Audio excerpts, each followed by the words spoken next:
В древнегреческой мифологии Аид – фигура значимая и колоритная.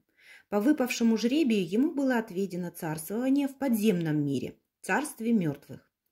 Происхождение Аида. Аид был первым и старшим сыном Реи и Кроноса. Затем у них родились еще два сына – Зевс и Посейдон. Каждому по жребию выпала определенная роль, обусловившая их высшее предназначение. Зевс стал верховным богом Олимпа, повелевающим небом, громом и молнией. Посейдон стал верховным богом морей. Аид стал богом царства мертвых, властелином преисподней. Собственно, и имя Аид буквально означает «невидимый», «ужасный», равно как и название самого подземного царства. Что представляет собой царство мертвых? Царство мертвых полно ужаса и тьмы, да и сам его владыка Аид неумолим и мрачен. От мира живых сумрачное царство Аида отделяют 5 рек, 3 из которых наиболее известны – Ахеронт, Лето и Стикс. Ахеронт через нее старый перевозчик Харон переправляет в челноке в подземный мир тени умерших. Лето – воды этой реки несут полное забвение душам умерших. Те, кто прошел посвящение, избегают пить из Леты, чтобы их не покинула память. Известно, что испивший воды из Леты забывает все, даже собственное имя. Стикс. Ее воды стали залогом клятв. В Стиксе закалял свой меч Гефест. В священные воды Стикса мать окунула Ахилла, подарив ему неуязвимость. Мрачные поля в царстве Аида сторожит трехглавый пес Кербер, более известный как Цербер. Вид Кербера зловещ. Вместо гривы у него на шее сплетаются в клубок шипящие змеи, а из каждой пасти льется на землю ядовитая слюна. Блуждающие по полям тени умерших стонут. Кербер никому не позволит возвратиться обратно. Дворец Аида величественен, как и подобает богам. Аид вместе с супругой Персифоной обитают во дворце Эреба. Повелитель царства мертвых гордо восседает на золотом троне в окружении мстительных эриней, от которых невозможно скрыться преступникам. Тех, кто не чист совестью, эринии безжалостно хлещут бичами и жалят укусами змей. Кто прислуживает Аиду? Танат – суровый бог смерти, верный слуга Аида. Он всегда одет в широкий черный балахон и имеет огромные черные крылья.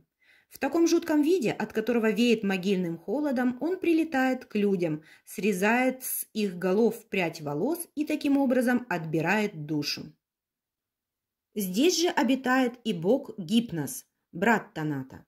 Гипнос повелевает сном и является полной противоположностью Танату, даря людям отдых и сон.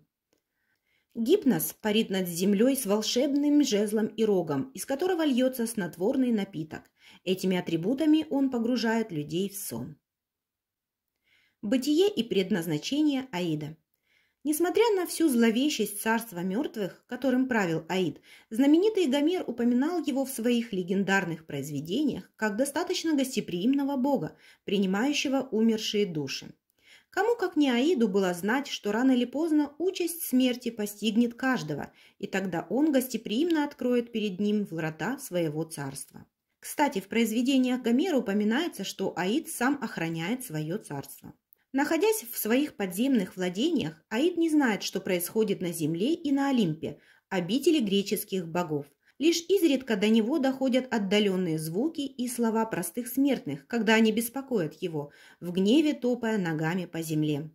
В качестве бога смерти Аид был страшен, его имя даже боялись произносить вслух. Но с V века имя Аид практически вытеснило другое имя, которым его стали называть – Плутон.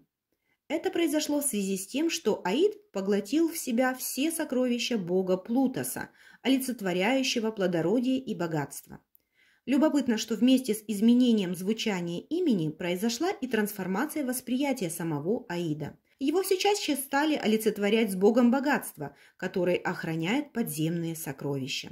А в значении бога плодородия трактовали его предназначение как процесс прорастания зерна, помещенного в землю, в новый росток и впоследствии колос плодородия. Супругой Аида была Персифона, которая также считалась покровительницей царства мертвых и богиней плодородия. Очень интересная история их знакомства. Персифона дочь Диметры, богини плодородия, и верховного бога Зевса, брата Аида, племянница Аида. Однажды Аид увидел прекрасную Персефону, собирающую на лугу цветы. Восхищение девушкой было столь велико, что Аид не захотел расставаться с ней. И тогда Аид пошел на хитрость. Он угостил Персефону гранатовыми зернами, что делало невозможным ее возвращение из подземного царства обратно. Вкусив гранатовые зерна, Персефона поняла, что ей предречено стать супругой Аида и повелительницей царства мертвых. Убитая горем Диметра, мать Персефоны, умоляла супруга Зевса, чтобы тот приказал вернуть дочь обратно, но действие гранатовых зерен было необратимо. Дабы уладить возникшие разногласия, братья Аид и Зевс сумели договориться следующим образом. Отныне Персефона получила право третью часть года царствовать в подземелье, а оставшееся время находиться с родителями на Олимпе, радуясь искрящемуся солнцу и безмятежному небу. Кстати, историю похищения Персефоны и разделения ее царствования в подземелье и на земле греки стали считать метафорой, олицетворяющей смену времен года. Как известно, у греков было только 3 сезона. Интересные факты, связанные с Аидом. Любимыми атрибутами Аида, согласно мифам, являлись скипетр с наконечниками в виде трехглавых псов и волшебный шлем, позволяющий ему в любой момент становиться невидимым. Из тех же мифов известно, что время от времени этот шлем-невидимку брала у него для своих целей одна из самых почитаемых в Греции богинь Афина Паллада, дочь Зевса, племянница Аида, богиня мудрости, военной стратегии и тактики. Как известно, из царства мертвых нет дороги назад, но однажды Сизифу, строителю и царю Коринфа, удалось коварно обмануть Аида и ускользнуть из его владений. В Илиаде Гомера упоминается, что и сам Аид однажды вынужден был выйти из подземелья и подняться на Олимп. Причина заключалась в том, что ему потребовалось лечение после ранения, полученного в схватке с могучим Гераклом. В других источниках Аид упоминается как непримиримый властелин царства мертвых в событиях, связанных со Асклепием, великим врачом, исцеляющим от любых болезней и способным оживлять умерших. Прослышав об этом, Аид потребовал, чтобы Зевс убил Асклепия, поразив его разрядом молнии. Интересный факт известен и о любовных похождениях Аида. Симпатия Аида дорого обошлась нимфам, на которых он положил свой глаз.